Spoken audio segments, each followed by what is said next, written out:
올라 부엔 까미노. 산티아고 길을 계획할 때 한 가지 두려운 것이 있죠. 아프면 어떡하지? 라고 하는 것입니다. 물론 오고 가는 길에서 다칠 수도 있고 또는 한국에서 걸리는 것처럼 이 감기에 걸릴 수도 있어요. 가는 길에 비를 맞는다면 실은 그럴 수도 있지요. 지난번에 말씀드린 것처럼 물집이 잡히는 경우도 있을 거고요. 이런 질병 또는 이런 나름대로의 병들은 충분히 약을 가져가셔서 해결하실 수 있고요. 각 마을마다 또 약국 같은 것이 있거든요. 가장 주의해야 될 것은 무엇이냐면 바로 베드버그입니다. 이 베드버그는 벌레인데 이 벌레가 하나씩 내 몸을 뜯고 지나간 자리는 정말 간지럽거든요. 저는 이 베드버그를 준비하기 위해서 나프탈렌을 가져가기도 했고 철저하게 침낭 그리고 이 베개를 제 것만 딱 썼죠. 근데 어느 날 갔는데요, 이 알베르게 숙소가 너무 깨끗한 거예요. 얼마 지어지지 않은 곳, 그러니까 오픈을 한 지 얼마 안 된 곳에 가게 됐죠. 아, 여기는 진짜 좋다라는 생각을 했고 방에 또 들어가니 침대 역시 굉장히 새 거였습니다. 그래서 푹신푹신하게 오늘은 자볼까 해서 담요를 깔았죠. 그 담요를 깔고 그 위에 제 침낭을 깔고 그 위에서 잤는데 아침에 일어나 보니까 제 침낭은 침대 밑으로 떨어져 있고 그냥 담요 위에 제가 있더라고요. 설마 별일 있겠어?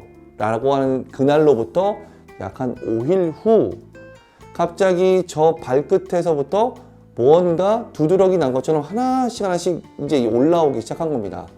아니겠지 했는데요. 그게 베드버그였어요. 물리게 된 거죠. 정말 간지러웠습니다. 정말 간지러웠고 긁어도 이 간지러움이 사라지지 않는 정말 경험해보지 못한 고통이라 할까요? 이것이었는데요. 그래서 계속 연고를 바르고 연고를 살 수 있어요. 연고를 바르고 밤새 긁거나 어떻게든 고통 속에서 있었던 적도 있었습니다. 어떤 알베르게는 침대 보와 또 베개를 쌀 수 있는 보를 또 주기도 합니다. 당연히 그 보는 새 거일 거고요. 그렇게 그 위에 침낭에서 주무시는 것이 되게 중요하고, 어떤 알베르게에 있는 예를 들면 담요라던가 또는 베개라던가 이런 것들은 사용하지 않는 것이 제일 중요합니다. 자칫 잘못해서 그걸 사용했다가 베드버그에 물린 사람들 너무나 많이 봤고요. 이 베드버그가 그냥 단지 가려움 정도를 넘어서기 때문에 그것 때문에 이 길을 포기한 분도 있었거든요. 그래서 철저하게 개인 것, 내가 가져간 것만 쓴다라고 하면 좋겠고, 혹여 베드버그에 물렸다 라고 한다면 그날로부터 모든 것을 혹시 날씨 좋은 날에 다 빼어놓고 일광소독을 좀 해야 합니다. 또 어찌 보면 버릴 것은 좀 버려야 돼요. 저는 산티아고 순례자기를 딱 마치고 나서 그 침낭을 버릴 수밖에 없었습니다. 혹여 그 안에 베드버그가 있을 수도 있고 다른 지역에 갔을 때 또 그것을 퍼뜨릴 수도 있잖아요. 한국에 돌아와서도 한 몇 달 동안은 실은 고생을 좀 했고요. 지금은 다 사라진 상태입니다. 기본적인 나름대로의 감기라던가 아니면 다치는 것들은 자기 스스로 해야 되는 것도 있고 병원도 있고 또 약국도 있어요.